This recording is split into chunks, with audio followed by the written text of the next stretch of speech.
Depuis la nuit des temps, le monde a toujours été dirigé par une minorité.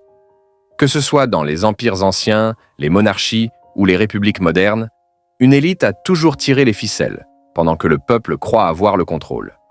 Mais qui sont-ils vraiment? Et comment façonnent-ils notre réalité sans que nous nous en rendions compte?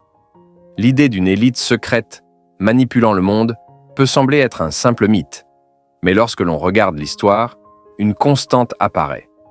Ce sont toujours les mêmes dynasties, les mêmes groupes d'influence qui détiennent le pouvoir. Contrairement à ce qu'on pourrait croire, le véritable pouvoir ne réside pas uniquement dans la politique, mais dans l'économie, les médias et la culture. Les présidents et les gouvernements changent, mais l'élite, elle, reste en place. Aujourd'hui, cette élite n'a plus besoin de forcer qui que ce soit. Elle façonne notre vision du monde sans que nous nous en rendions compte. Les informations que nous recevons, les débats qui nous semblent spontanés, les tendances qui apparaissent soudainement sur nos écrans. Tout est soigneusement orienté. Les médias de masse ne sont pas là pour informer, mais pour diriger l'opinion publique. Ce que nous percevons comme des choix libres n'en sont pas vraiment. Les grands groupes qui contrôlent la télévision, la presse et les plateformes numériques appartiennent à quelques familles et conglomérats influents. Ce sont eux qui décident de ce qui est acceptable ou non, de ce qui doit être mis en avant et de ce qui doit être censuré. Et puis, il y a l'économie. Les grandes banques et les multinationales ne se contentent pas de faire du profit.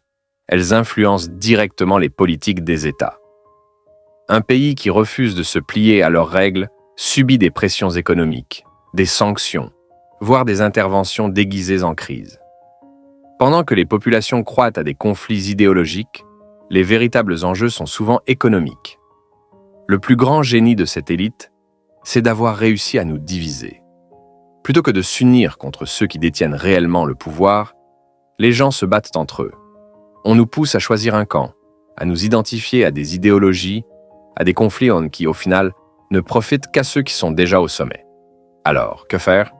Difficile de renverser un système aussi bien huilé.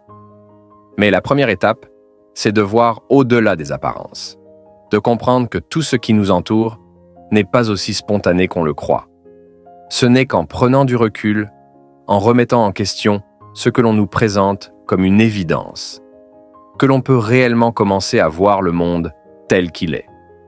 Comme le disait Napoléon Bonaparte, l'histoire est une suite de mensonges sur lesquels on est d'accord.